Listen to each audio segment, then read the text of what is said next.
ठीक है।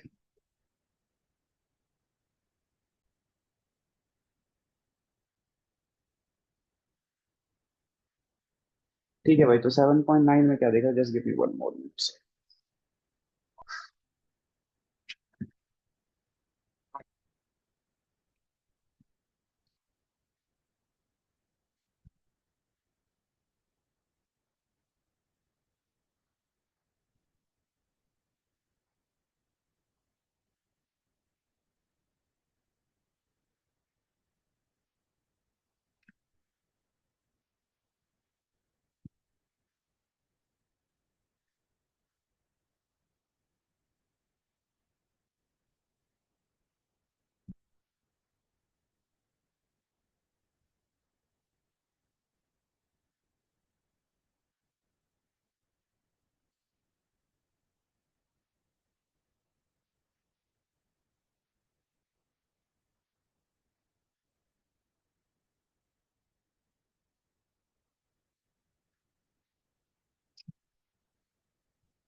ठीक है, तो मैं ये कह रहा था आज का अपन टॉपिक रखते हैं तो 7.9, ठीक है, जो कि है जो कि है निश्चित समाकलन में सब्स्टिट्यूशन कैसे करा जाता है, टी मान के सवाल कैसे करा जाता है, ठीक है। उसमें कुछ लिमिट वगैरह बदलती है, ठीक है, and that is the actually target wise बताओ तो एक्सरसाइज 7.9, ठीक है, एक वो है। उसके बाद फिर हम करेंगे तुम्हारा ये क्या कहते हैं, चैप्टर नंबर 10, एक्सरसाइज नंबर 10, 7.10। उसके प्रॉपर्टीज को डिस्कस करेंगे। 7 प्रॉपर्टीज है, देख रहे हो इंटीग्रेशन के ना, 7 प्रॉपर्टीज है डेफिनेट इंटीग्रल के, ठीक है। डेफिनेट इंटीग्रल के 7 प्रॉपर्टीज है, which is very important property, ठीक है। तो इसको भी करना है, ठीक है। पहले मैं तुम्हें ये बता दो फटाफट से।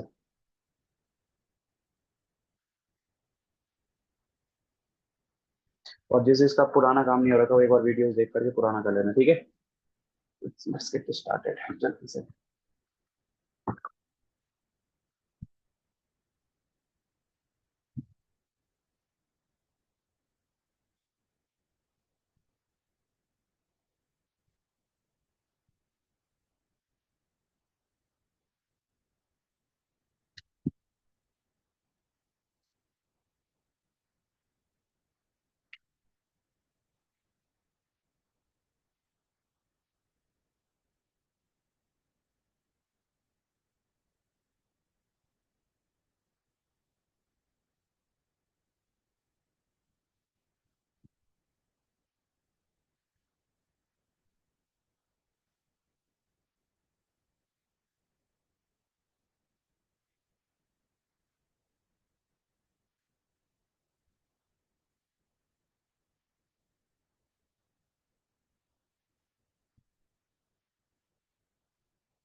चलो, टॉपिक टॉपिक है डेफिनेट इंटीग्रल का, ठीक है। डेफिनेट इंटीग्रल, ठीक है, D I, in short let's call it D I, definite integral, ठीक है। निश्चित समाकलन, निश्चित समाकलन, ठीक है। इसमें भी सब्स्टिट्यूशन वाला मेथड हमें सीखना है। इसमें सब्स्टिट्यूशन कैसे होता है, ठीक है। ठीक है, प्रतिस्थापन मतलब क्या, जैसे मान के चलो ये एक्स अपॉन में x² + 1 है और dx है। अगर मैं तुम्हें इसका इंटीग्रेशन करने के लिए कहूँ तो इसका इंटीग्रेशन कोई बच्चा बताएगा कैसे कर सकते हैं, किसी बच्चे के पास आइडिया है इस सवाल का इंटीग्रेशन? बताओ कैसे करेंगे इसका इंटीग्रेशन जल्दी से। x² + 1 मान के x² + 1 को हम नीचे ठीक है मान लेंगे। फंक्शन को तो t मान इसको तो टी मान लिया, ठीक है। चलो टी मान लेंगे तो फिर ये बड़े प्यार से हो जाएगा। एक मिनट तेरा लैपटॉप चार्ज में लगा दो।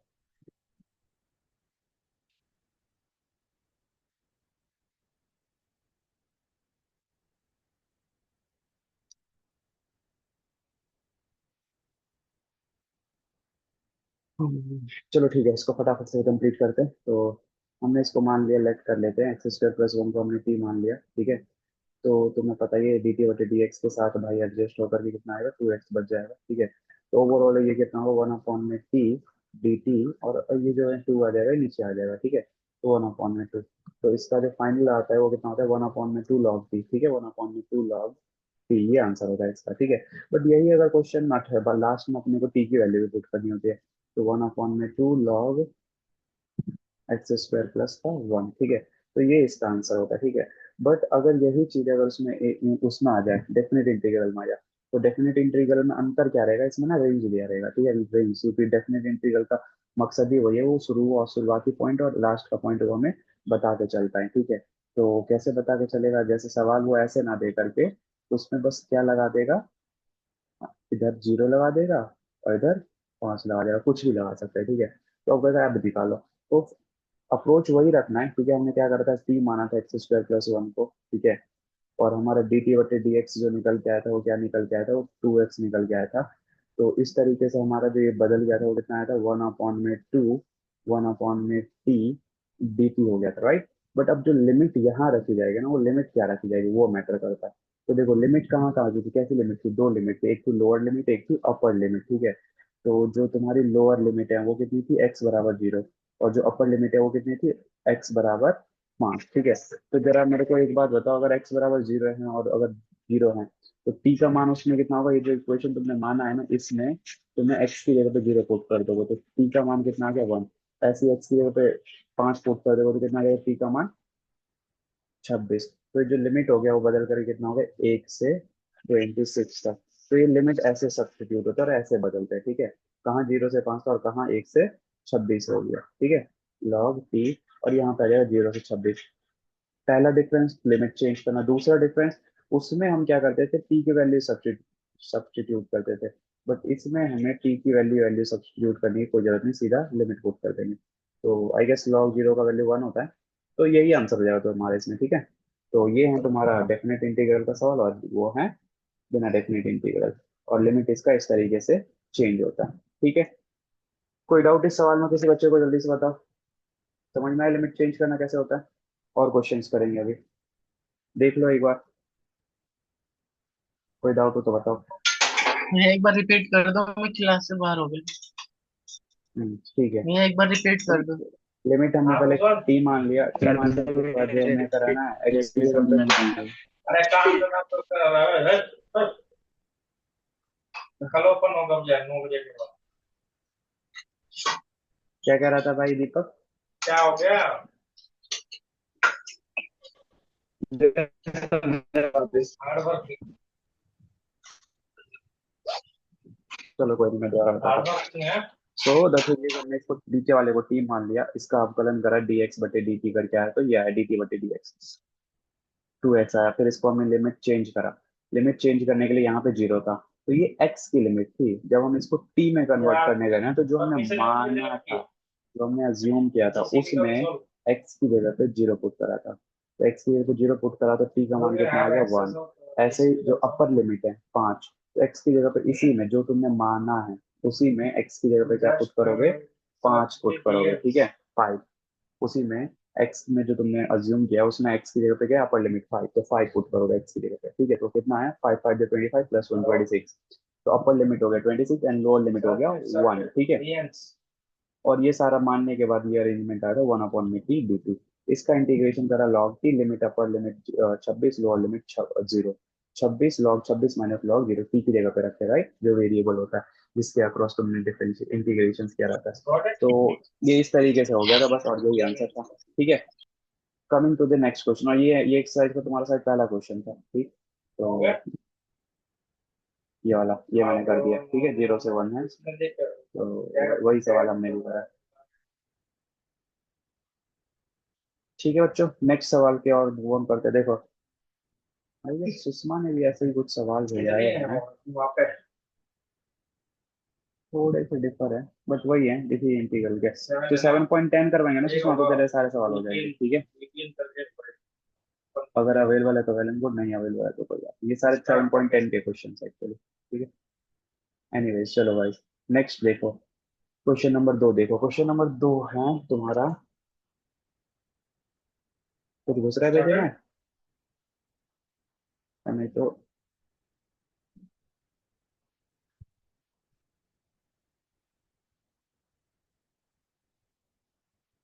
दिवाली पे मैं एक बार आप वहां तो उसमें तुम लोग का टेस्ट वेस्ट लेना, ठीक है?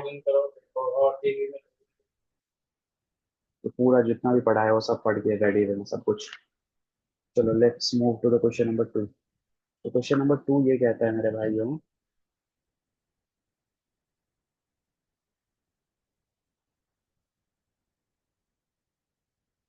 दिख रहा है ना स्क्रीन? 0 से 5 ठीक है। रूट में साइन फाइव और कॉस की पावर 5। रूट में साइन फाइव है ये, और कॉस की पावर 5 फाइव, और ये कितना है? इसके अक्रॉस इंटीग्रेशन करें भाई लोग, 5 के अक्रॉस आप इंटीग्रेशन कर रहे हैं। तो सबसे पहली बात, कितने बच्चे ऐसे जो 5 से डर रहे हो?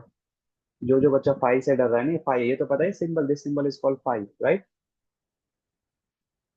या ये भी नहीं पता बहुत? ठीक है। अगर सब बच्चे 5 से डर रहे हो तो कुछ मत करो, 5 को रिप्लेस करके x बना लो, ठीक है? अब x बनाने के बाद थोड़ा मेरे को सोच के बता दो कि कैसे इसका इंटीग्रेशन होगा। अगर x रहता तो ये मतलब, अगर थोड़ी देर के लिए क्वेश्चन ये ऐसे रहता तो मुझे बताओ कैसे इसका इंटीग्रेशन होता। 0 से 5/2 रूट में साइन एक्स और cos की पावर 5x एंड dx। अगर ये रहता तो इसका इंटीग्रेशन कैसे करते? कोई किसी को आइडिया, किसी को बताओ।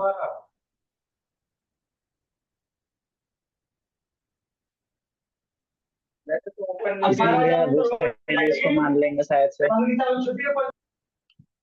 आई मतलब मुझे समझ में नहीं आया, बट ठीक है, कोई नहीं, मैं कर बताता। ओके, तो इसको ना पहले ना हम ना एक को टी मानेंगे, दूसरा साइन और कॉस एक दूसरे के ना पूरा ऐसे तो उल्टे होते हैं, ठीक है? ठीक है, कैसे उल्टे होते हैं? इंटीग्रेशन के मामले में और डिफरेंशिएशन के मामले में, साइन का कॉस, कॉस का साइन। और बात रहती है चिन्ह की, प्लस माइनस चिन्ह की, तो वो हम एडजस्ट कर लेते हैं बड़े प्यार से, ठीक है? तो हम इसको करेंगे कैसे? हम इसको ऐसे लिखते हैं पहले तो। तुम फाइव लेके चलना, एक्स लेके चलना, एक ही बात बराबर है, ठीक है? इसको लिख लो कॉस की पावर स्क्वायर एक्स का होल स्क्वायर, मतलब कॉस की पावर 4x, ठीक है? और इंटू कॉस एक्स लिख लो, ठीक है, dx। अभी नेक्स्ट लाइन में कैसे करेंगे? इसको ऐसे करेंगे। ये भी सवाल को आसान कर दे रहा हूँ तुम्हारे लिए, ठीक है? इसको लिख लो 1 - sin² एक्स का होल स्क्वायर और कॉस एक्स dx। अब वो जो है यहाँ से हम मानने वाला कार्य करना स्टार्ट करेंगे, ठीक है? तो मानने वाला काम कैसे स्टार्ट करना है इसमें से बताओ। अब बताओ, अब अगर तुम इसको मान लोगे, साइन एक्स को मान लो t। अब ये तुम्हारा मेन सवाल होगा यहाँ से यहाँ पर, ठीक है? तो अब माना इसमें साइन एक्स को मान लिया t बराबर क्या मान लिया? साइन एक्स, ठीक है? तो इसका जब अवकलन करोगे बच्चों तो dt अपॉन में dx कितना आ जाएगा तुम्हारा? cos x आ जाएगा, ठीक है? लिमिट बदलेंगे, ठीक है? लिमिट कैसे बदलेंगे? जब तुम्हारा x 0 था तो t का मान कितना आया? जब x 0 था तो t का मान कितना आया? साइन 0, और साइन 0 की वैल्यू 0। जब तुम्हारा x 90 था तो t का मान कितना आया? t बोले तो साइन 90, साइन 90 का मान 1। तो जो लिमिट बदल के आ गया है, लिमिट बदल के आ गया है और यहाँ पे एक, और ये हो गया t। इसके अंदर आ गया 1 - t² का होल स्क्वायर। और ये जो cos x है ये भाई टी के साथ एडजस्ट हो गए, ठीक है? यहाँ तक कोई डाउट किसी बच्चे और का? dt होपफुली ना हो, ठीक है? तो नहीं। 0 से 1 उस रूट टी को अंदर गुना करेंगे, बट उससे पहले इसको वो कर लेते हैं। 1 + t⁻² और dt, ठीक है? अब इस रूट टी का भी अंदर मल्टीप्लाई कर लो, ठीक है? तो root T plus t⁻4 plus t⁻½ तो मेरे अकॉर्डिंग t⁻9 अपॉन 2 हो जाएगा, है ना? 4.5 माइनस t⁻2 और हाफ ऐड हो जाएगा तो 2t⁻5 अपॉन में 2 हो जाएगा और dt, ठीक है? अब इन सब का t⁻½ है, ठीक है? इन सब का इंटीग्रेशन कर लो और फिर अपर लिमिट लोअर लिमिट सब पे रख लो, ठीक है? तो मैं करते हैं इंटीग्रेशन, तो इसका कितना आएगा? t⁻3 अपॉन में 2 और नीचे में 3/2, ठीक? प्लस t⁻9 और 1, 9 2 11, t⁻11/2 हो जाएगा, राइट? एक ही तो जोड़ रहा है, इंटीग्रेशन कर रहा हूँ, कोई डाउट हो तो बता देना। माइनस 2 t⁻, कितना, 7/2 अपॉन में 7/2 और लिमिट 0 से 1, ठीक है।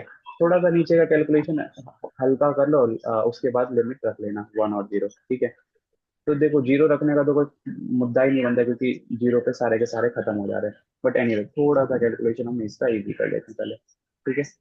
तो 2/3 t⁻3/2, 2/11 t⁻11/2 -4/7 t⁻7/2, लिमिट 1 से 0। अब रखो limit, upper limit lower limit, तो कुछ दूसरा भेजे मैं 2/3 1⁻3/2 +2/11 इंटू 1⁻11/2 -4/7 इंटू 1�7/2। हो जाएगा अब भैया।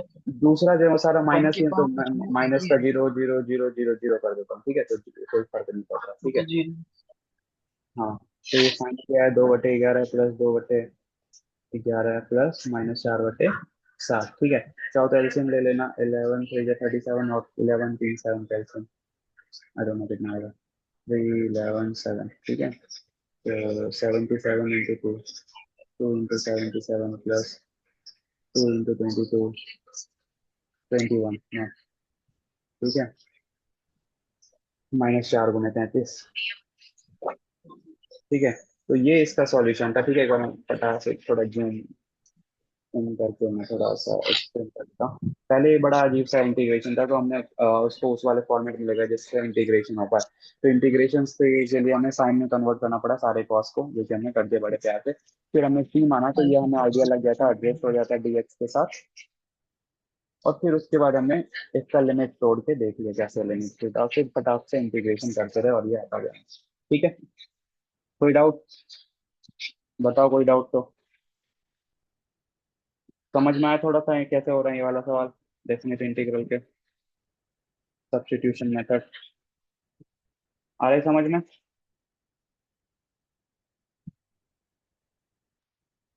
हाँ भैया।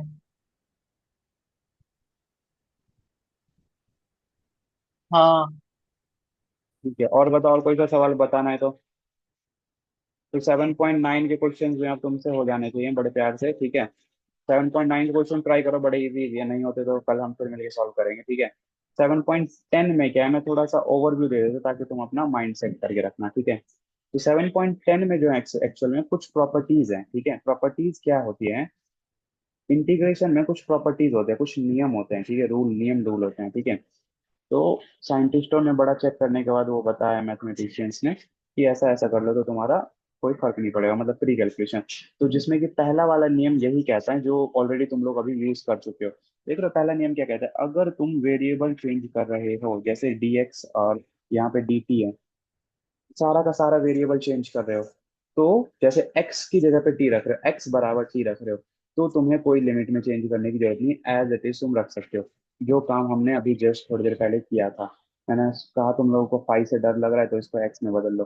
तो जब तुम सेम वैल्यू के x की जगह पे फाइव रखा, इक्वल टू इक्वल कर दिया, ठीक है, सेम के सेम, तो उस केस में तुम्हारे लिमिट लिमिट सब कुछ नहीं होती, कुछ नहीं बदलती, एज इट इज रह जाती, ठीक है, same limit.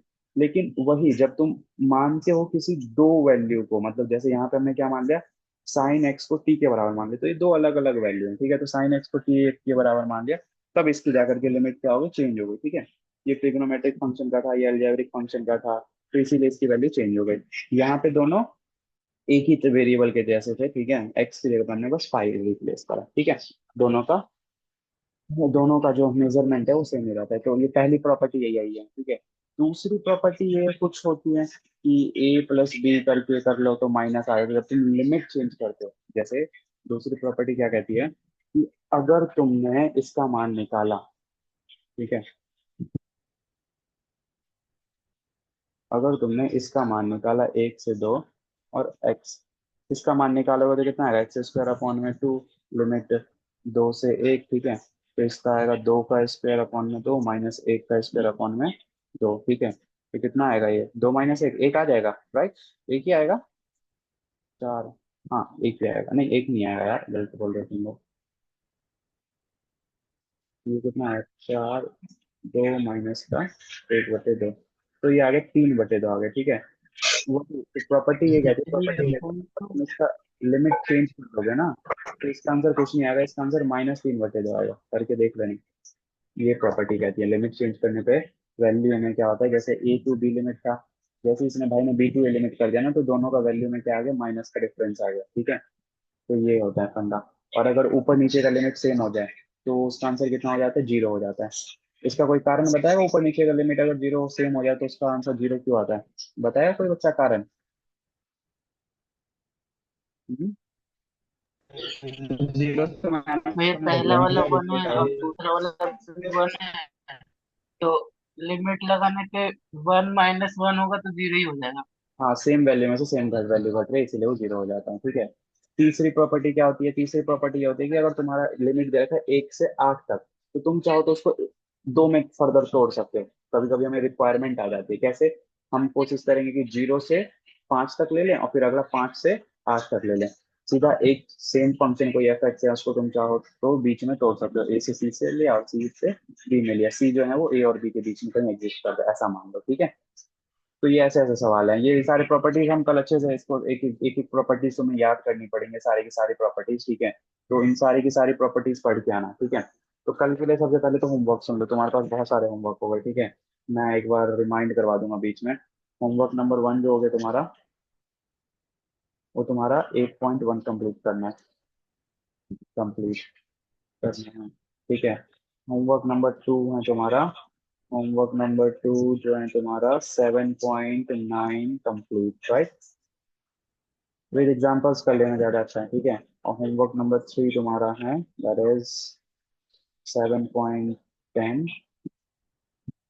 Write down all the properties in your notebook. समझ गए? तीनों प्रॉपर्टीज, प्रॉपर्टीज है ना ये वाली, ये सारी प्रॉपर्टीज सबकी कॉपी में होनी चाहिए, ठीक है। कल मैं इसको अच्छे से समझाऊंगा। समझ गए? समझे? हाँ भैया। हाँ भाई। चलो फिर हो गया, डन है। हाँ। आज के लिए हो गया, चलो गुड नाइट, सो जाओ। भैया मेरा वाला डाउट तो बता दो। तेरा वाला डाउट कल वाले वाला सेक्शन उठाओ में मत। आएगा, क्योंकि कल के टॉपिक्स में आया सुषमा वो, ठीक है।